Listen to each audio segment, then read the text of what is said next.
Un frère demande: je voulais savoir comment se fait-il que les gens à notre époque détestent autant la sunna?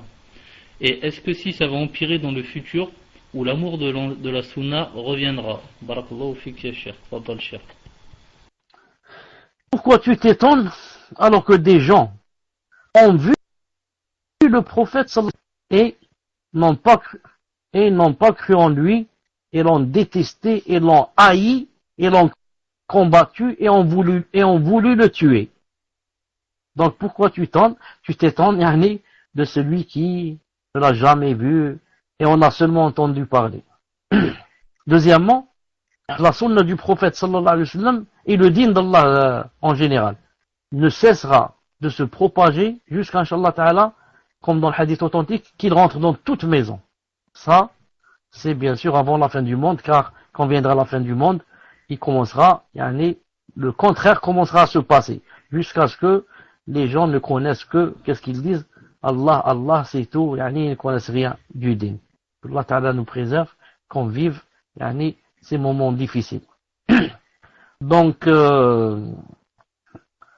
ولا تزال طائفة من أمتي ظاهرين على الحق كما dit le prophète لا يضرهم من خذلهم ولا من خلفهم حتى يأتي أمر الله وهم كذلك. نعم. Au moins, يعني un groupe qui sont sur le minhaj, qui sont sur la vraie aqidah, la vraie sunna, yani, resteront bi'idhnillah ta'ala, rien, aucun mal ne les nuira bi'idhnillah ta'ala jusqu'à ce que vienne, yani, l'ordre d'Allah subhanahu wa ta'ala, et que ce sera la fin du monde, comme je viens de le dire. Non. Ensuite, il ne faut pas oublier que les gens sont des juhal.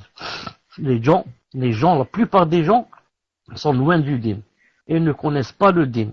Et si yani, la personne avait de la hikmah, elle pourrait, bi'idhnillah subhanahu wa ta'ala, leur faire aimer la sunna. Si nous maintenant, on va quoi? On va imposer aux gens même des choses. Les gens n'acceptent pas. Surtout, si on va leur imposer des choses qui ne sont pas obligatoires, par exemple. Non. Je vais dire aux gens, par exemple, non, il faut que tu mettes le qamis. Il faut que tu le mettes. Non. Si tu ne le mets pas, tu n'es pas un musulman. Non. Au lieu de lui dire, regarde, ça c'est sunnah, Nabi sallam s'habillait comme ça, il aimait le large, il aimait ce... Non, je dis non, il faut mettre le qamis. Si tu ne le mets pas, là tu es un kafir. A'udhu billah. Non. Alors là, je fais fuir les gens.